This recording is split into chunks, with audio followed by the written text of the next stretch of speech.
This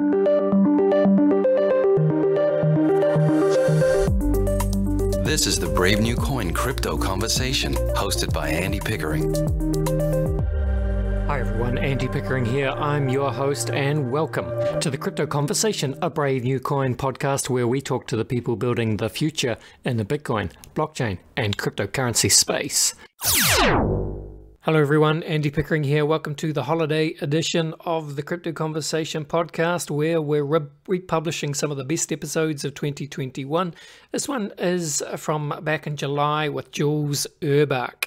Jules is the CEO of Otoy, a cloud graphics company that is pioneering technology to redefine content creation and delivery. They kind of do cloud rendering, but there's more to it as well. They have a token render, and they've partnered with everyone from Amazon, Google, Apple and HBO to work on this cutting edge platform to deploy the Otoy technology, really to allow content creators to create graphics at the same level as Hollywood studios. So we talk about all that, but Jules is describe him as he's like the Elon Musk of of rendering. So he's just a joy to listen to. Very passionate. And we talk about Star Trek and his relationship with, I think, the son of Star Trek creator Gene Roddenberry. They were best friends growing up. And so now Jules is working on this big Star Trek project as well. So I think you'll enjoy this. I know you will.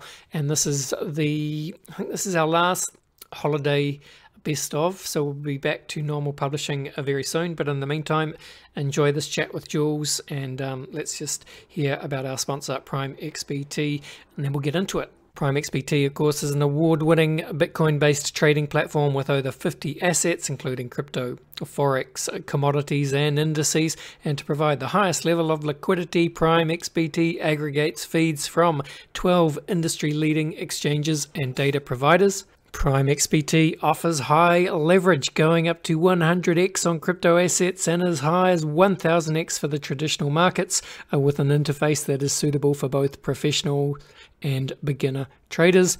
PRIMEXBT is also home to a co-vesting platform which allows users to apply the copy trading strategies of the most successful professional traders. All right. Just check them out today at primexbt.com. There'll be a link in the show notes, of course. But for now, it is on with the show. My guest today is Jules Urbach. Jules is the CEO of Otoy Inc. And Otoy is a leading cloud graphics company. Otoy is pioneering the technology that will redefine content creation and delivery. And Otoy are working with the work of Star Trek creator Gene Roddenberry to create an incredible new digital archive. Hey, welcome to the show, Jules. Thank you so much, Andy. It's a pleasure to be here.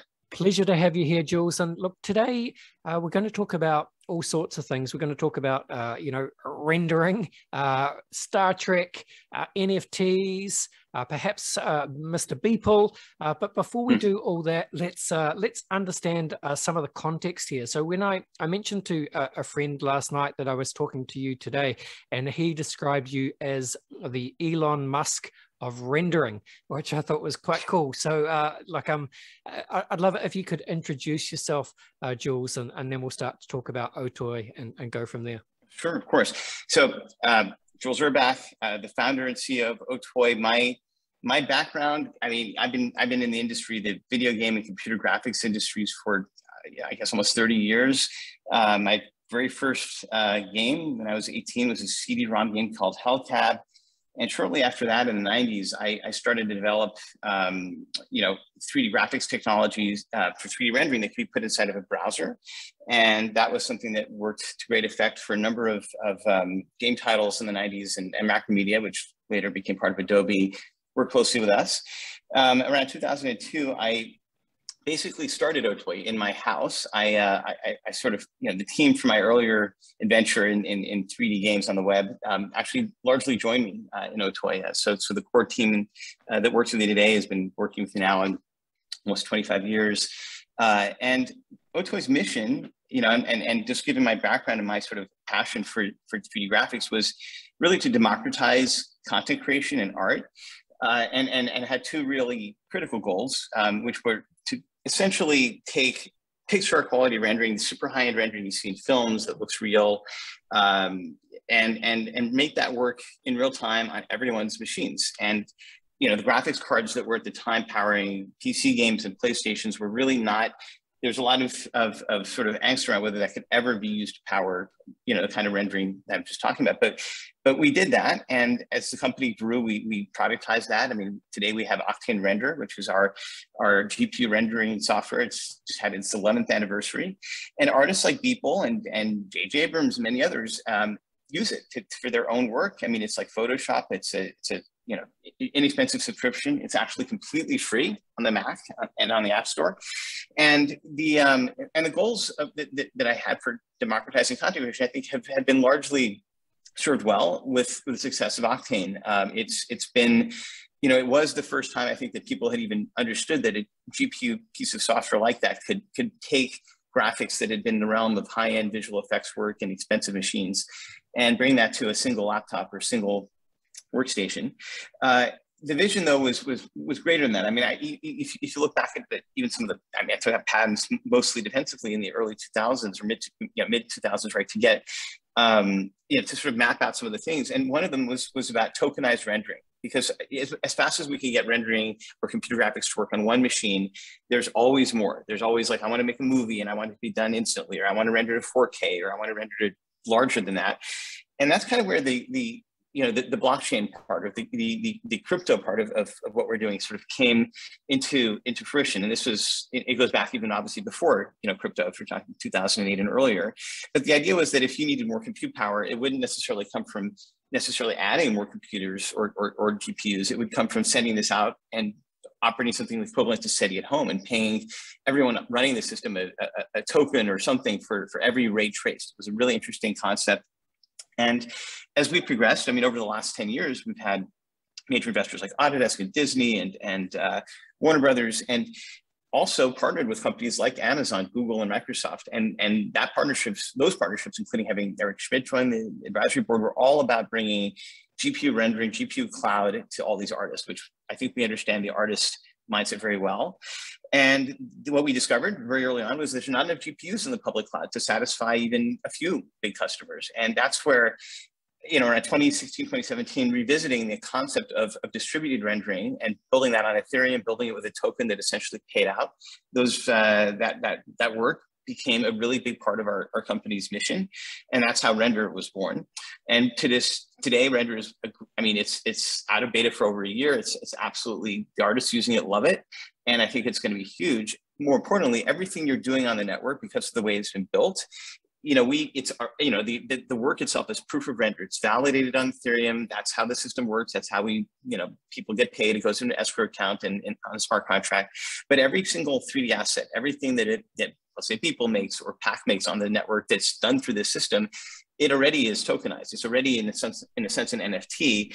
Even if it's not for sale, it's still a token that has a proof of rendering, proof of authorship.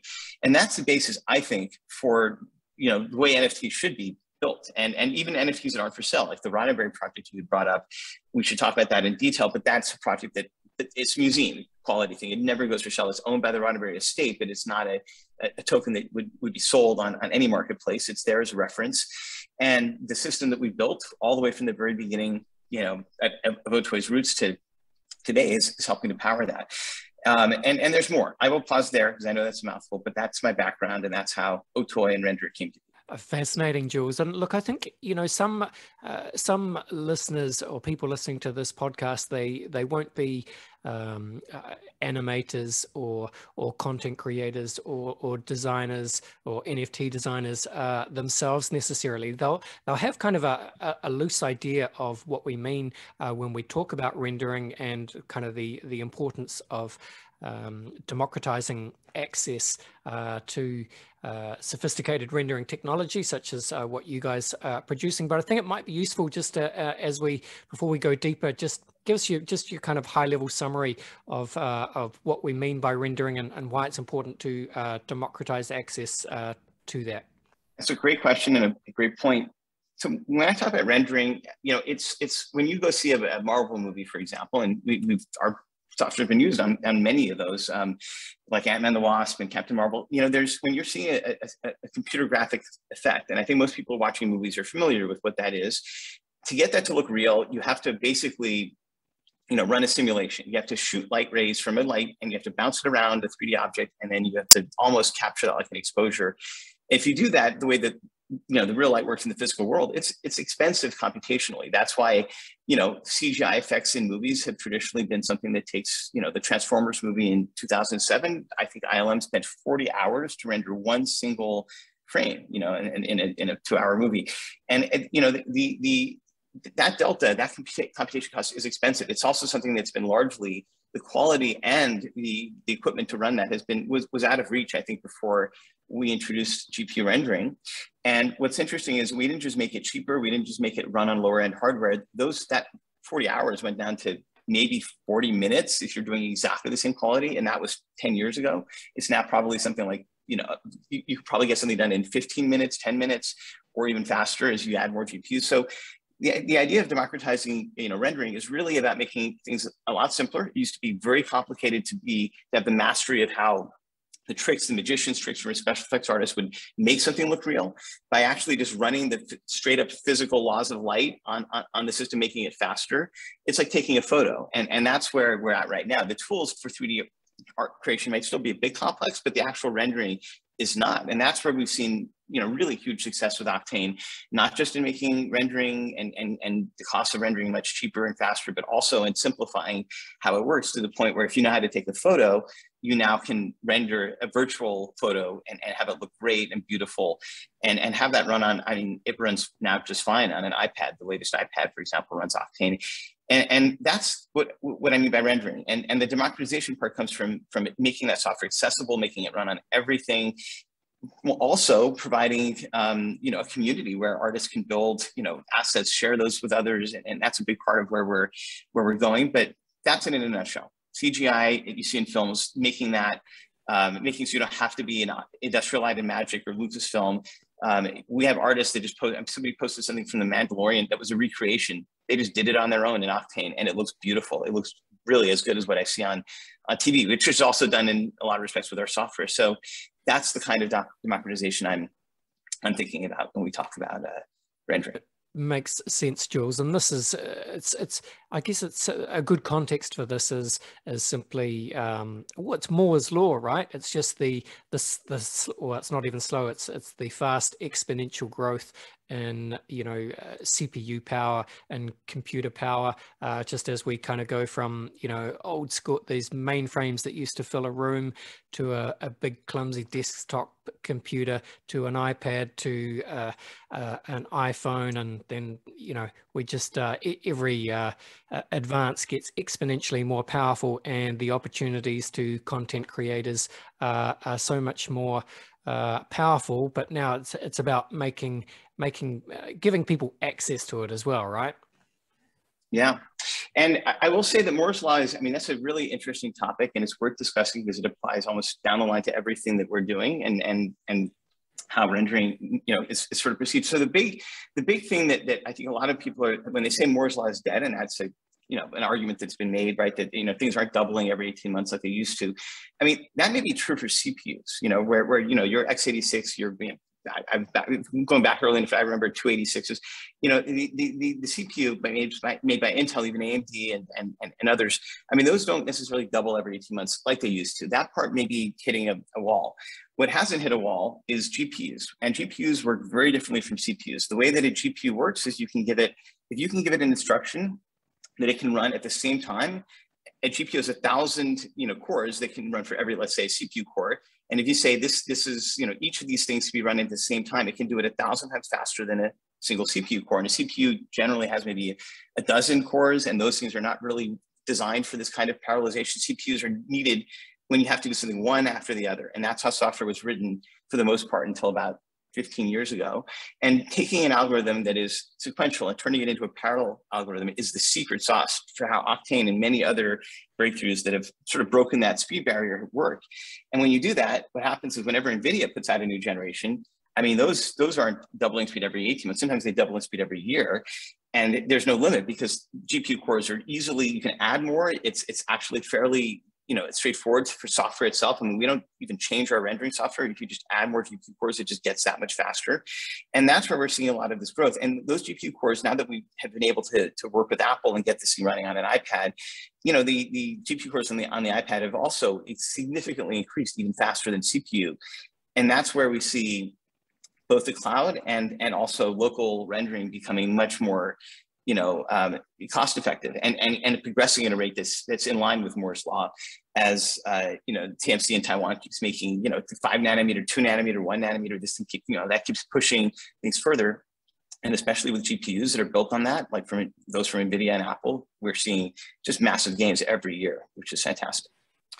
Well, let's switch gears a little bit, Jules. Perhaps we'll come back and talk more about the render token at the end of the show. But Star Trek, right? So Star Trek, so much to talk about. But I suppose to begin with, I understand that you have a personal connection with the Roddenberry family that goes back some time. So perhaps you could, talk a little bit about that, and then love to hear about what you guys are doing with the incredible legacy of Star Trek.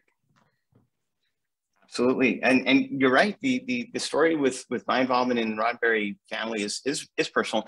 So my best friend, going back to 1986 when we were both 12 years old, and I met him in junior high, is Rod Roddenberry. His dad is Gene Roddenberry. And we were friends, and somewhere in the middle of the school year, he told me, "Oh, my dad created Star Trek," and that was wild. And of course, he being my best friend through high school, I mean, I got to know Gene a little bit. I mean, he passed away when we were both 17. I lost my dad around the same time. And Majel, who was, any fan of Star Trek might remember, she, Rod's mother, Gene's wife, she played number 1 in The Cage, which was the Star Trek pilot in the 60s that was later re-aired as The Menagerie. And she also played Nurse Chapel on the original Star Trek TV series and Loxana Troy on Star Trek The Next Generation.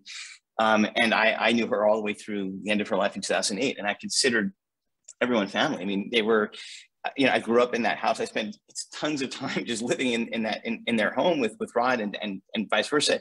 So I really did have this incredible personal connection. Occasionally, I mean, I got to sit on this Picard's chair on the Enterprise set in the 90s, and Rod would take stuff from his dad's office, like this, designs for the Enterprise, and just give them to me because his dad didn't care. Things like that were interesting. But the truth is that the real thing is, Rod and I have been friends for 30-something years, and Otoy, he invested in Otoy really early on. I mean, going back 10 years, and he also has been fascinated with Rendered Token, which is the blockchain piece of the company. And we've been helping Roddenberry for years. I mean, we've built assets for them they did a VR thing. There's website assets, all those things. So I've been leveraging the technology for that for a while. But the real goal that Rod has had to honor his father's legacy, I mean, it's been memorialized in a number of ways. There's a movie called Trek Nation he did in 2011. And I think I'm in one version of it or one cut of it. And it goes back. I mean, he started it almost 10 years before then, documenting what his father's legacy was to him, to others. He interviews George Lucas, J.J. Abrams, others. And, there's been this desire on his part to be part of his father's legacy going forward, to be on things like the Gene Roddenberry Earth Final Conflict and Andromeda to help make sure these shows follow his father's legacy, which, was imagine a better future. There's no fist fights. There's no, this famously Gene Roddenberry, didn't want there to be conflict within the Enterprise crew, at least in the Next Generation, and that was a sore point with some writers. But that's part of Star Trek. That's why I love it. That's why I'm inspired by it. And it's not just the man Gene Roddenberry. It's this vision that is larger than him and larger than almost any of us. But it has this pull. And Rod is currently he's a producer on, I guess, all 5 of the new Star Trek shows. Picard, Discovery, the new Christopher Pike show, which. He voted hard to get that to happen, because I think, he felt, and as do I, many Star Trek fans, well, this is really close to the original Star Trek. I mean, you have Spock in it. It's the original Enterprise. It's amazing.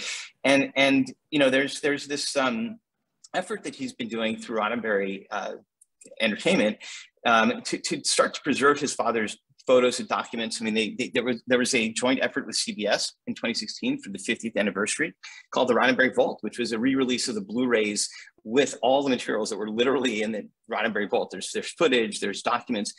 And this project, this Star Trek archive that we're doing is really the sort of the endpoint or the real version of that. I mean, there's millions of documents. There's scripts for Star Trek shows that had Pike and shows that Kirk was in. I mean, there's alternate versions. There's so many things. And then there's also the ships, the designs, the models. I mean, Roddenberry was deeply involved in these, in that, at various stages. And as we were thinking about what this whole preservation process, which now is very different with the blockchain, you can store things perpetually forever with a hash. In theory, those don't never go away. More importantly, there's so much missing information. I mean, it's not on Wikipedia, it's not in the Star Trek Encyclopedia, and it's not in the Smithsonian, and it's not released anywhere. That needs to go somewhere so that people 100 years from now looking at Star Trek can see it all. And Rod's vision for this was, Otoy can help with the tech, which we are, and a lot of this piece is the heavy lifting, but he put together a team that's led by Mike Okuda, Denise Okuda. They wrote the Star Trek Encyclopedia. That's how we know what's in there and what's not. They wrote the Star Trek chronology, the Bible. I mean, the Star Trek universe is practically documented by them. And they also helped with the Smithsonian in restoration of the physical model, the TV show model that's hanging in the Smithsonian. So they also put together a larger team for this project. Darren Doderman, who's working currently on the motion picture remastering, Doug Drexler, who designed 2 of the 8 enterprises. I mean, that team is the core of this project. And we've been working with a team of artists that have also come on board, some of them working for 4 years on these models to basically, one, get every version of every enterprise in the physical world, the actual, shooting models, scanning them in when possible, recreating them from the designs where it's not. And then at the other end of that, also showing what the enterprise would have looked like had it been shot at 1,000 feet, right, at 305 meters, which is very different than what the 8-foot model with a camera would shoot, even though it looked real. And that's one thing that's been, it's super exciting. It's got a lot of attention. But the idea of the project is that we're building a equivalent of a museum for Gene Roddenberry's work. It's not just Star Trek. It's also his other work, like I've Gun Will Travel, Quest for Tapes, the other series. But Star Trek's obviously at the heart of it, and it's a big part of the work being done. Yeah, and I mean, incredible to hear you speak about this stuff, Jules, because you're obviously, incredibly close to the Roddenberry family and the legacy of Star Trek. And I know you guys are working on all sorts of different bits and pieces to put this archive together and preserve it for, I suppose, all of humanity. But, just as one example, I saw that you are collaborating with Lightfield Lab to recreate a projected life-sized representation of the Starship Enterprise that will be indistinguishable from reality as one of the world's first fully immersive holographic installation experiences. What does that even mean? This sounds quite incredible. Yeah, that's a great question. Well, it's a mouthful, I agree, but I'll break it down so it's easier to digest. I forgot to mention one of the really important pieces of Otoy's mission, which I figured was almost getting ahead of ourselves, which was, I imagine that all this work that we're doing for art, for rendering, you don't see it on a 2D display, and you don't necessarily put on a pair of AR or VR glasses either. There's another option. There's another way of viewing these, which in theory, I imagine it would one day be built, which is if you have a high enough resolution display, you don't just have a pixel, you don't have lenticular, 3D, which is where you have the Nintendo DS. You just shoot in so many rays of light at such a high amount of resolution that it creates the equivalent of a white light hologram. If you were to imagine the Star Trek holodeck from Star Trek: The Next Generation, Encounter at Farpoint, first time you see it, which is a room that you go inside of, and it's just a room with 6 walls, including the floor and the ceiling. It's a grid, it's a black room with yellow lines. That's what it looks like when you turn it off. When you turn it on, it could be anything. Those panels project a hologram from those walls. And as we learned from working on this project, there is a treadmill that actually moves you, so you think you're walking in an infinite world, but it's still in that room. These panels that Lightfield Lab is working on, they basically created them to achieve that effect. And the way that the panels work, they're still ordinary 2D panels. It's not complete magic, but it's using really absolutely super high resolution parts that are almost were impossible a few years ago, but are now becoming tractable, and they're building these panels. And our relationship with them and bringing them into this project and many others is that when they came out of Lytro, which was a company that had been building light field cameras, capturing things holographically. We actually have a facility that does things similar to that, but their panels are the real deal. Like, there is nothing I've ever seen out there that has the resolution to drive a white light hologram digitally, and they do. And so it was an obvious thing going back. If you go back to press releases with Roddenberry, myself, Lightfield Lab, 2018, even earlier, it is to build the holodeck. And so ultimately, I should describe what these panels are today and what they have been before we get to what a holodeck would be. The very first physical panel I ever tested our software on was a 6-inch panel. And on those panels, you can project the hologram half behind the screen and half in front of it. And the larger that panel is, the further out it can go. So if you build a 10-foot by 10-foot wall size panel, and you were to have, let's say, an enterprise model, you could have 5 feet of that in front of the wall that would look like it's floating there. You can walk around it, and then you'd have 5 feet behind it, something along those lines. And that's actually good enough to give you what you would see for the actual physical model in the Smithsonian, for example. And these panels are expensive. I mean, if you think back to what 4K plasma TVs were when they were, I think Philips put them out. I mean, there's like $150,000. These are not, they're going into museums and theme parks and location-based entertainment first, but they eventually will become cheap enough, just like 4K TVs and others have been over the years, to become used in everything from, the tablets to your TV to Windows even. And that future isn't decades out. I mean, it's 10 to 15 years out. And certainly, you're going to see this installations in the next 2 years. And we can already test the 3D models that we're building for the archive, which are meant to be, they're not meant for a specific, game console or a movie. They're meant to be the absolute ground truth to the best that we can detail and model, of the physical assets. So you have to basically turn it on and render it and do something. Now, we can render an image, which we put out, and videos, which we released at the Star Trek convention. But you can also hook that up to the Lightfield Lab panel, and you can then display it, and it doesn't have a point of view because you're moving around the panel. There's no glasses, there's no eye tracking. It's shooting out a hologram, and that can be anything. It doesn't have to be this enterprise, but we're starting with that, and we're starting with anything that's rendered in our software, because to create a digital hologram, you need the tools. Like, that's where we come in, and we also want to have content that is designed for this thing from the ground up, and that's where the Roddenberry archive work is going, because the way the panels work is it's like the Samsung video wall. If you take 2 panels, 4 of them, and you extend it out, you just need one 20-inch panel as a unit, but you can start to build those and tile them like you would wallpaper, and it will create the wall of a holodeck, and you can even wrap it around a room, the floor, the ceiling, and you will get there. It will cost a fortune to do that now, but in the future, it will be cheaper. And in the meantime, our goal is everything in the Roddenberry archive, we want to validate and test on the 20-inch panel. We've already started on the 6-inch one, and once that works, then it's about scaling it up. So ultimately, you will have 2 options with where this goes. You can create a room where you can actually go inside of the enterprise, and just like the holodeck, it'll look real. I mean, or even if it's a window into that room, it'll look pretty real. I mean, that's like going to the New York sets that they have in upstate New York, where they actually rebuilt the original series sets, and it's a tour that's licensed by CBS. It's beautiful. We want to have that. You can, of course, view this in AR with glasses, but it's going to be different when it's from a light field display. And then there's something else, which I think is just my personal sort of mission is to prepare for this. Is, in the 90s, Vegas was going to have a Star Trek exhibit. I think they ended up just building it, sort of a much smaller thing in the Hilton for Star Trek Las Vegas. But there was a plan, and some of the blog posts and the things, you can even Google Vegas life-size enterprise. They were going to build, it was a $150 million project, a life-size motion picture enterprise as a hotel. And you can see that literally, the designs of it were on the Vegas Strip. That's something that I still think about. It got canned by the CEO of Paramount at the time, so it never happened, but it could have. And it's one of those things where I look to the Lightfield Lab guys, and I'm thinking, you tile it up in these panels, you make it 1,000 feet long, like six IMAX screens, for example. You can then project that life-size enterprise at full fidelity, and it's going to be like looking at not just a model or a physical thing you recreate in a Vegas building, but the actual asset as verified by the people making the films and the movies and that worked on every iota of it. And you'll see it floating in space through this, through a rectangle or through through a holographic portal. But that's pretty remarkable. And it's just, as a thought experiment, it gives you a sense of where we're going with this, because frankly, that's insanely expensive and probably impractical today. but in 15 or 20 years, it won't be. And it's certainly, and beyond that, it's going to be probably trivial.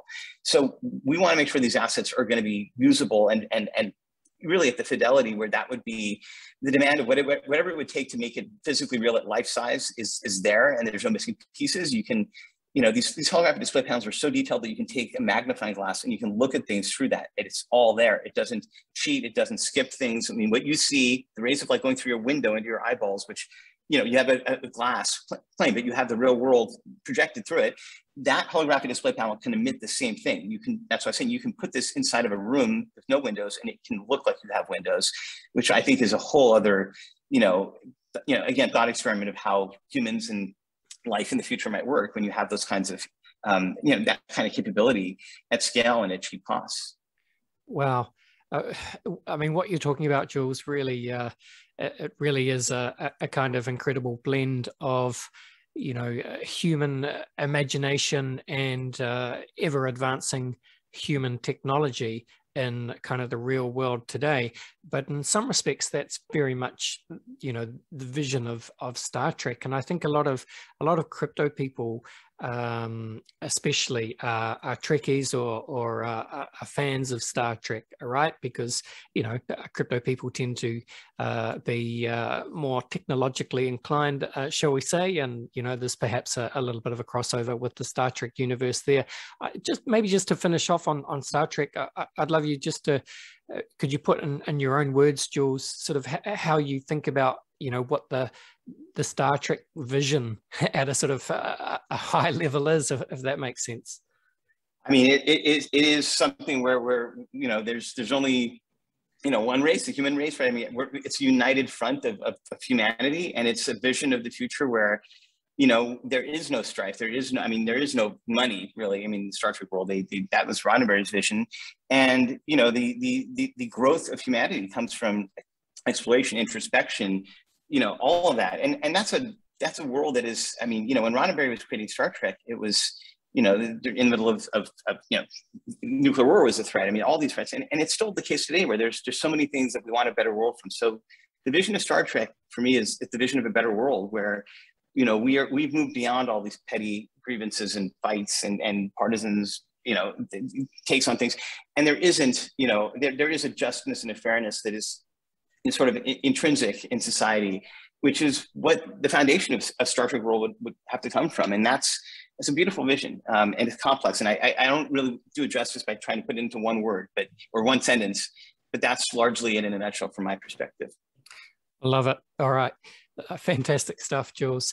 Just what else should we talk about? Let's just cover off a few other things while we're here. So we can talk more about the kind of the blockchain vision that you have. We've talked about that a little bit, but anything else you want to share, please do so. And also, fascinated to see that you are working really closely with people, Mike Winkelmann, who of course, anyone who's in, I guess, the video content rendering kind of industry has known about Mike's work for years and followed him. But of course, he, leapt into the crypto imagination and essentially the world stage at the start of this year when, he sold that Everyday's piece for, I think, 69 million, something like that, and kind of was, that was a big part of kicking off, the NFT boom of this year, really. So yeah, just love to understand a bit more about your working relationship with Mike, I suppose. Yeah, I mean, it's important, and I definitely want to talk about the archive, and which is a project that, I mean, we have 3 artists, right? Mike is one of those artists. Gene Roddenberry is the 3rd artist, and Alex Ross, the comic book artist, is the 1st. Those archives are really important. Those 3, because we of course imagine there could be a million more, but getting it right with the 3 of them, and one of them is not alive anymore. I mean, with Gene Roddenberry's estate, it's a different thing, but they're all 3 of those artists in unison, and that's where Mike has been amazing being in the middle of this. Like, he's helping both of those other projects. I mean, he helped figure out how to do the collages for the, for these launches, right, which are similar to his Christie's piece. He's also, I mean, before we got to the Christie's auction craziness in March, he and I were talking. I mean, just as these pieces were selling $1 million and all these things, and it was clear even to both of us then that, like, there needs to be another layer to this whole NFT stuff, because it's not just of course it's the artist's work and it's verified on the blockchain. It's a JPEG, but there is something deeper here, which is and that's where the archive concepts came from, which is that first of all, you want to make sure that the work itself that's generating that accuracy piece, which is all mostly in our renderer, there is that on the blockchain. I mean, that's something that's useful even for the future. Like he wants to have, for example, I mean, his pieces working on a holographic display would be trivial if we can just take the scenes and re-render them for that display, which is part of what render does. It's not just images, it's taking the 3D scenes and rebuilding those in a verified way for other platforms. But the archives also serve another purpose, which is that he can say, well, this is my work. And the archive, remember, they're not for sale. They're literally 0 edition tokens. They're meant to be just, I'm the artist, this is my proof of render. And sure, you can make an NFT, you can retroactively say this NFT is this thing in my archive, but they're still a separate piece. And the reason for the archives being so important is, one, it gives the creators ultimate say, even in what the work is. It's not the NFT, it's the NFT is the commercial result of the artist saying, this is what my work is, but here's a whole other layer where they can actually generate the NFT, which we can do, or they can say what the NFT is or isn't. And more importantly, there's the concept of the metaverse, which is how do all these things mix together? Like, what do you do with an NFT? What do you do with a 3D model? Do you put it in Fortnite? Do you make a game with it? And the truth is that, in a sense, what we're doing with render, where you're rendering things holographically at this ground truth level, whether it's the Enterprise or Beeple or a painting from Van Gogh that just goes in a flat plane, or 3D recreation of that, as we're doing for Alex, these things do have a common design language, which is if you're rendering them in Octane, that's essentially rendering it with the laws of physics and light, right? Because that's kind of what the system is built on. And that therefore you can create a correlation both in terms of the compute complexity, but also what happens if you take the Enterprise and put it in Beeple's world. I mean, somebody would have to agree to that, but my point is, from Mike's perspective, the archives are an important piece for building standards, open standards, right? Something that's more web-like, and doing something that's in a whole like orthogonal direction from the NFTs. I mean, they both serve each other. Obviously, people make money, and people should make money. There needs to be the ability to sell things. That's a big thing that was missing from the web, which led to the App Store and other things that I think, frankly, have corrupted the open web a bit. But in this case, we have that. We have the buy part figured out with NFTs. We need something that's like the open web, and maybe even PDFs or something, or just video codec standards that are open, which has been a thing forever. This is what render needs to help create. We've open sourced everything that is related to the data going into render. It's in a group called IDEA with libITMF, which is an open standard. And the archives that with Mike and people are really there to help. I mean, his voice is huge. There's no doubt about that. We all know it. He's an advisor to the company, because not just for all the blockchain stuff, but for 8 years, he's been using a render every day, and it's helped us as a company. I mean, long before the whole NFT craze kicked off. So he's fundamental to this process in the middle. And then we have other artists. I mean, we also have JJ Abrams on the advisory board, who obviously has a huge part to play in Star Trek. I think it was at my house that JJ and Rod first met, all this, that day in 2006. So, it's like there's a whole sort of growth from here, but people Mike being in the center of this, and his vote for how things work and what's important is really important. And he's doing a lot of projects. I mean, he's doing Me Now, which is another great project, but the render archives are really one that, like, we're thinking, I think, both about this for the long term.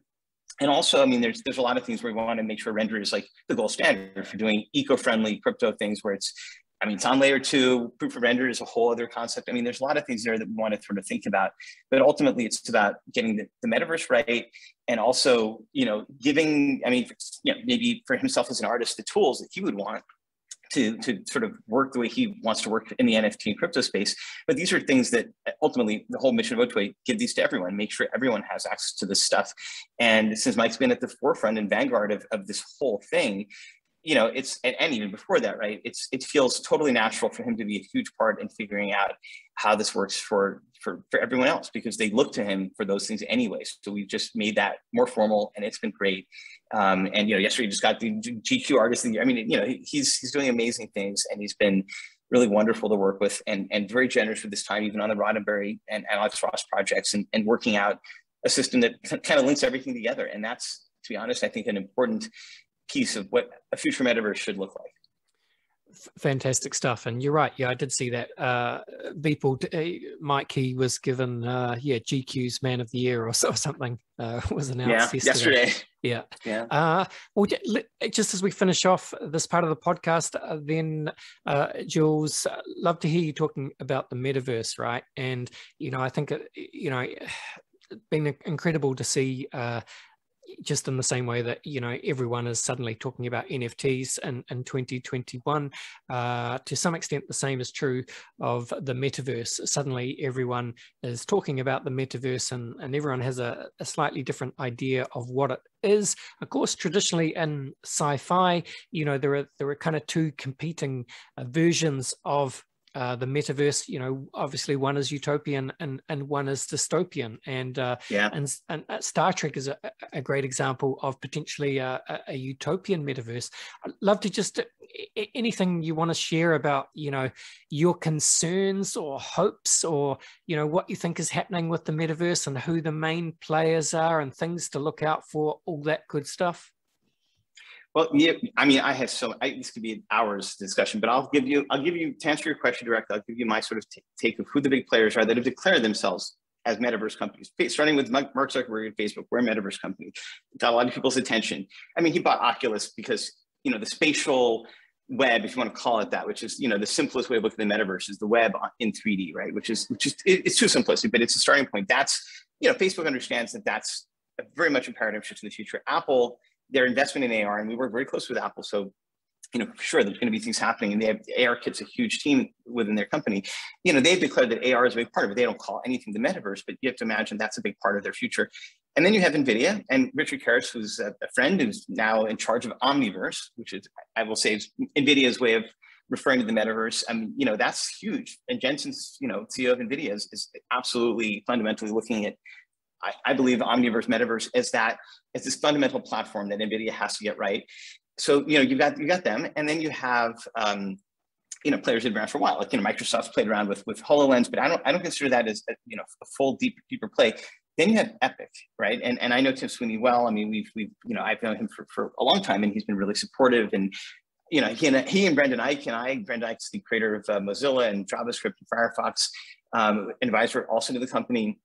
Even going back to our work with John Carmack at Oculus, I know that Tim Sweeney does look at the metaverse in this way of, like, he certainly wants a utopian version of it. He certainly wants, I mean, I think we all in general agree that it should be open standards. The question is who's defining those standards. And I think the only model that I feel kind of super comfortable with would be something that would be like the Mozilla Firefox model, where it's just like, there just wasn't a lot of backdooring going on, if you want to call it that, right? And Brendan was very, when he was CEO of Mozilla and he made Firefox what it was, and he was really adamant about that. And so when he left Mozilla and he started Brave, and actually Basic Attention Token was the model. I mean, he helped us get Render launched.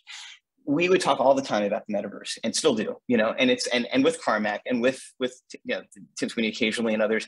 And it really does come down to the fact that you really, for the utopian part to happen, you definitely don't want to have, walled gardens that are locking things out, because you just don't, that's a complex gateway to have. And, you look at the internet right now, and typically being able to go visit the web is important. I mean, obviously, where you have things go really wrong is the carelessness of how content may be amplified or promoted through social media.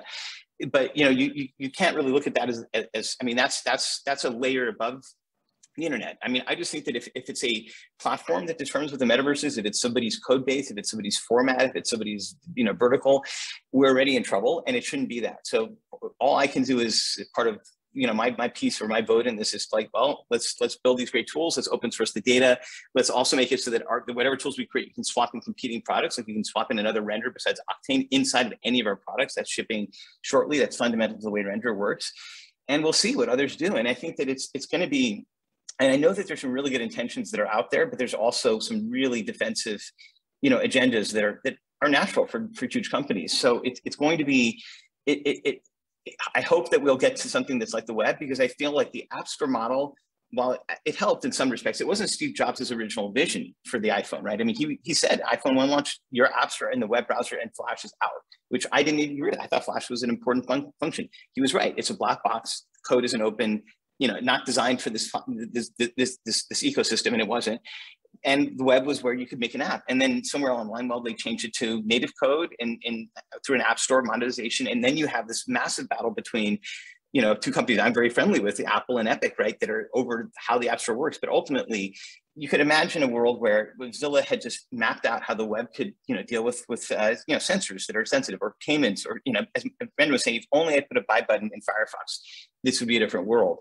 And that's the kind of thinking that I think the metaverse needs. Is let's start with something that's just, you know, foundational. It's utilitarian and not, you know, not biased in any way, because if any, I mean, all the layers above that can go any direction they want. I mean, that's sort of okay.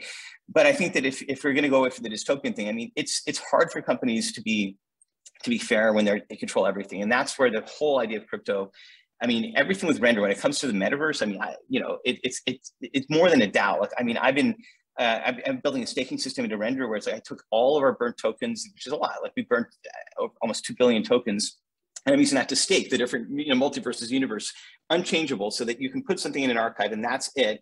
It's not even the system, it's not the format, it's just the starting point of, let's start with a system that is almost immutable as a, you know, almost like a DNS address or an IP address, which just is a number that starts leading things. And I want things to follow that. And I think that that's where, you know, even being agnostic to the chain that's underlying this stuff, and kind of looking at what are the important pieces, are, you know, humans that are in this system, their experiences, their freedom, degrees of freedom.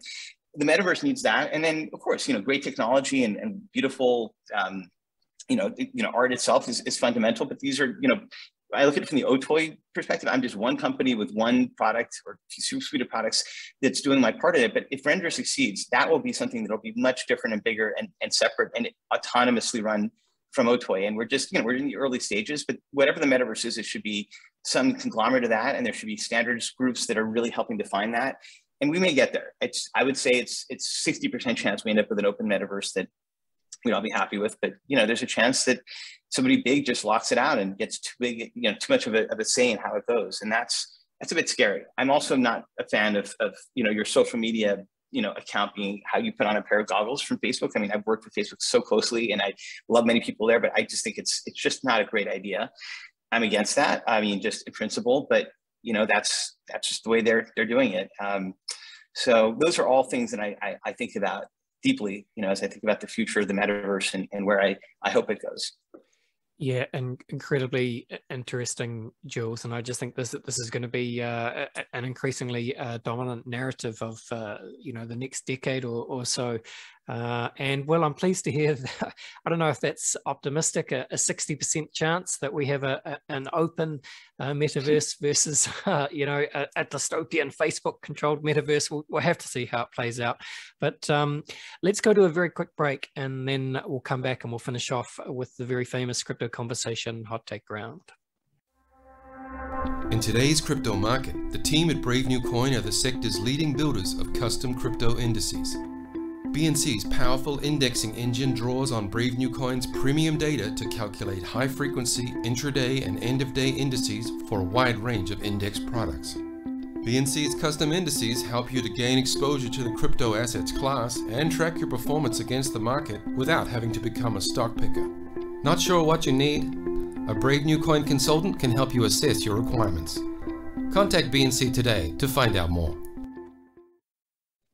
All right, we're back, and I'm with Jules Urbach. Jules, of course, is the CEO of Otoy, the cloud graphics company. That's the easy way to describe what Otoy does.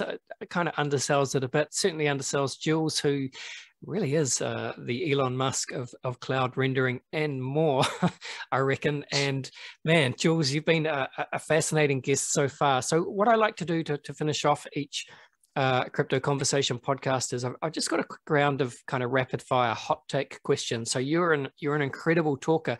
So as best you can, give your own version of just kind of quick, snappy hot take style answers to my questions. But yeah, are you ready to roll? Sure, let's do it. All right, I just want your hot takes. Jules, here we go. We're gonna have some fun. Where do you sit on the Bitcoin maximalist to multi-coin opportunist spectrum, Jules? I mean, I would put myself sort of in a Bitcoin maximalist in the sense of, I think it is a simple one-dimensional unit of value that probably isn't going to go away, or it'll be wrapped. So if it's not Bitcoin, it'll be a wrapped Bitcoin on another chain.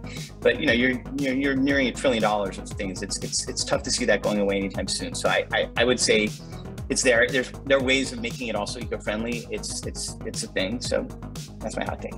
All right. Well, what would you say then is your firmest conviction crypto opinion?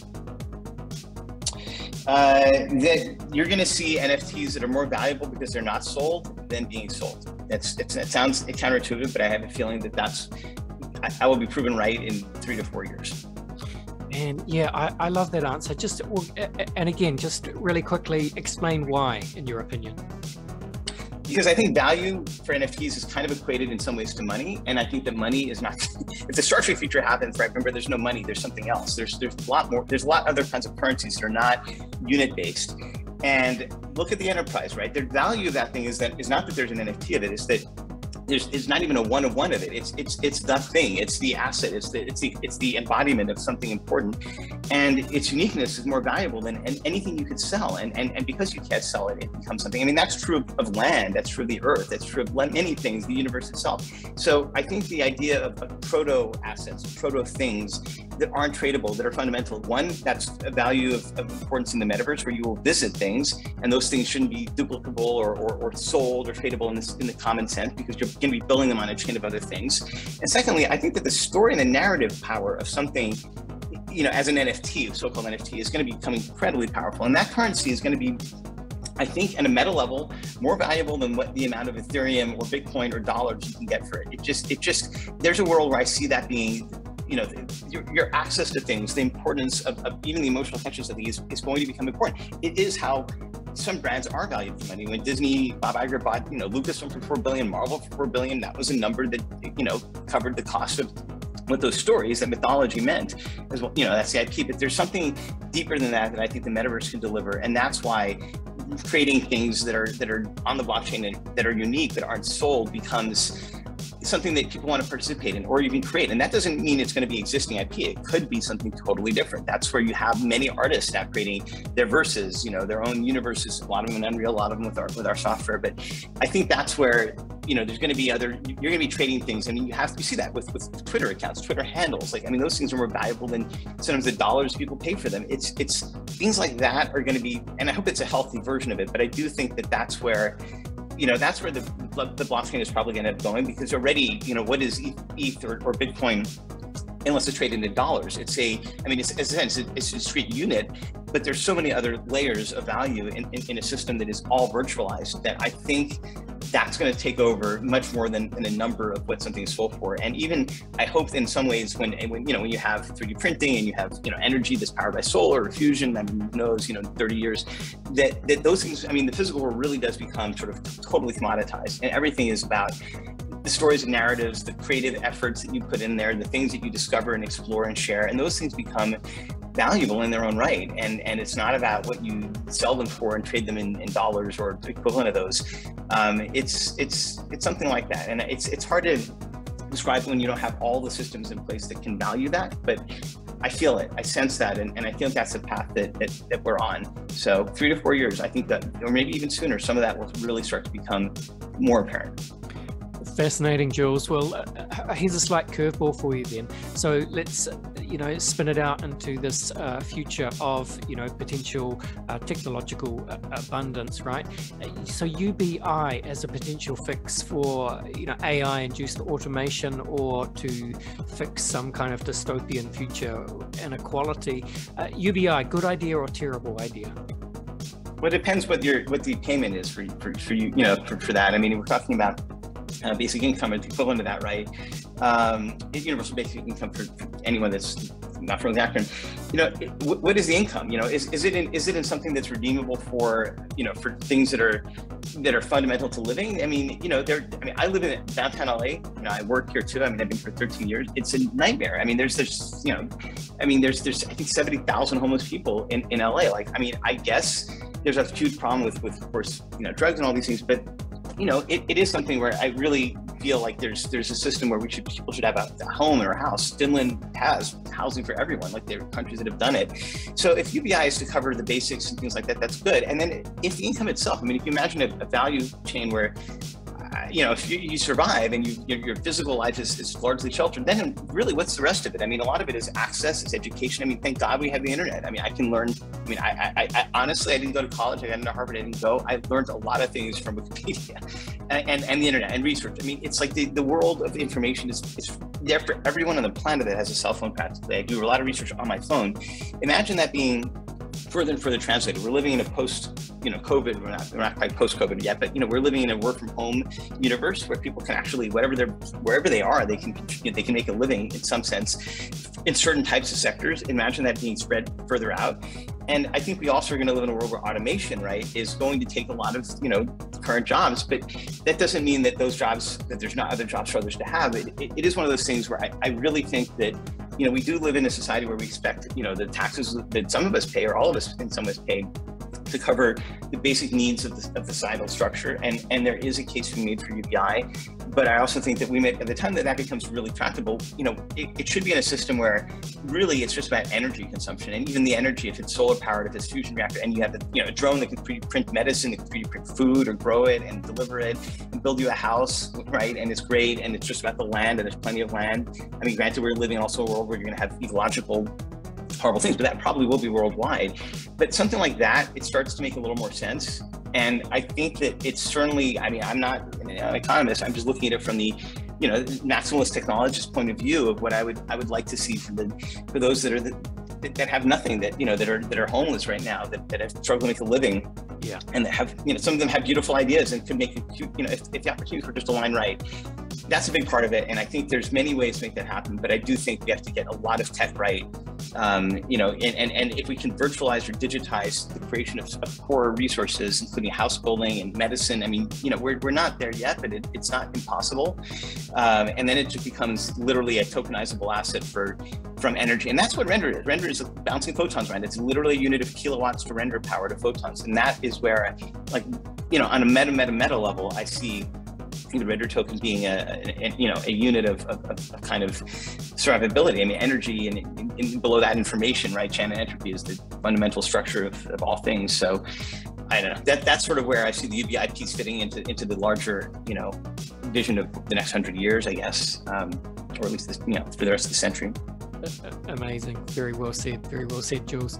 We're almost done here, but I think you describe yourself in there as a technology maximalist, which I love. From that perspective, you'll be very familiar with sci-fi author William Gibson and his very famous quote, the future is already here, it's just not evenly distributed. Can you think of an example of the future being here right now, Jules, but most people just aren't really aware of it? I mean, I think that unfortunately you're seeing that in social media. You're seeing this amplification of things that are almost like chaotic systems. I mean, you do have Twitter deciding things. I mean, that's the thing, right? Where there's on both sides. It's not one group or another. It is a chaotic system. It's not.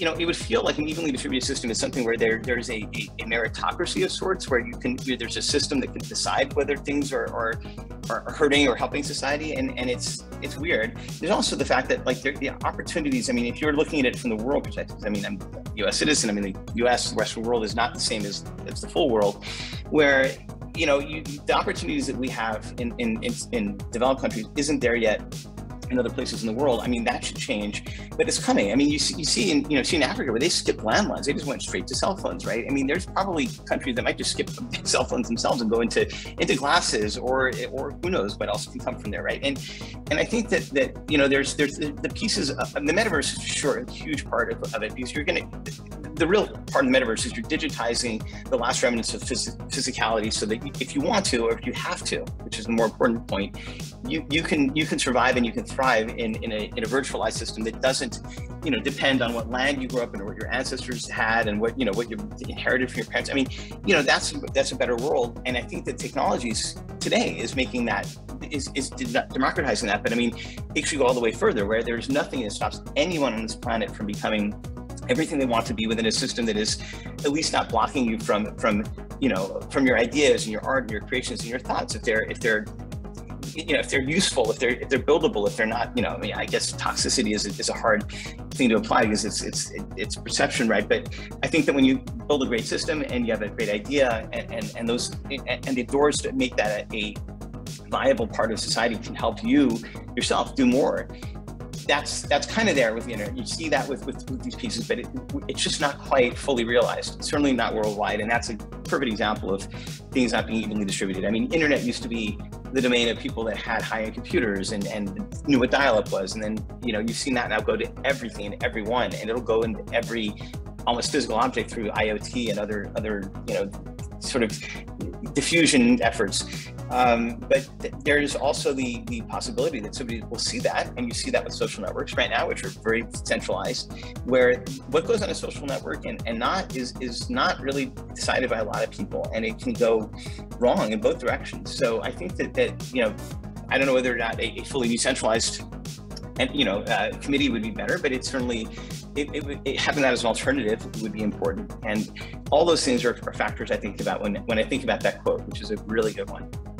It sure is, and I think that's a nice place to finish off, Jules. And funnily enough, the last question I always ask people, and I'm fairly sure everyone, listeners included, knows what your answer will be, but the final question I always ask is, what is your favorite science fiction TV show, film, book, or universe?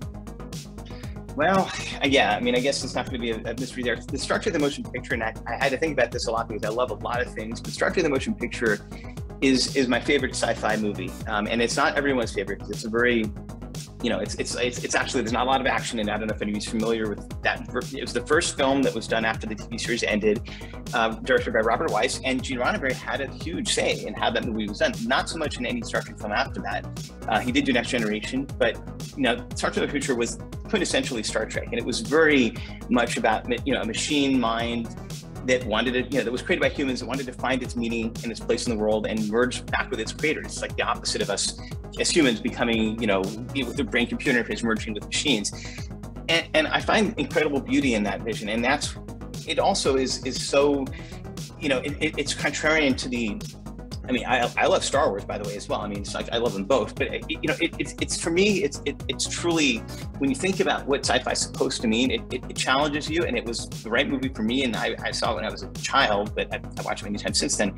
I love that film. My favorite movie of all time in any genre is the original Superman movie with Christopher Reeve. I mean, for reasons that are emotional and visual and everything else. I mean, I love that film, and I love him as an actor, and I love his portrayal of Superman. But as Chris Reeve once said, that's a fantasy film, and Star Trek is sci-fi, and so hard sci-fi or even soft sci-fi, I find Star Trek: The Motion Picture is my ground plane, is the origin for me. Of course, absolutely superb. Jules, been absolutely incredible talking to you today. Very much enjoyed the conversation, and nothing else to say really, except, could you tell the people where they should go to find you on whatever social media platforms you're on? I think you're on, I do know you're on Twitter, where they should go to find you, and where they should go to learn more about Otoy and the Render token, and everything that you're doing. Yeah, well, I think on Twitter, I mean, I have multiple accounts. I have my own personal one, but Otoy at OTOI is a great one to follow. That I post directly from that regularly. I'm also at Jules Urbach, and at Render Token, spell it like it sounds. That's the social media channel of the Render team. Those three accounts are great to follow. There's links, and if you go to otoy.com, it'll lead you to all the other places. You can start with that, including the news section, which talks about the Roddenberry and Alex Ross and Beeple archives. And from there, you can learn about our software, the Render Network, which is on rendertoken.com. But those are great places to be in. Fantastic. Thank you again, Jules. Really enjoyed our conversation today. Thanks for your time. All the best, and bye for now. Thank you, Andy. Take care. Bye-bye. All right, guys. Thank you very much for listening. That's today's show. Don't forget to subscribe to the Crypto Conversation in whatever podcast app you are using. And if you want to get at me, just drop me an email, andy@bravenewcoin.com. All right. Thanks for listening, guys. This was the Crypto Conversation for Brave New Coin.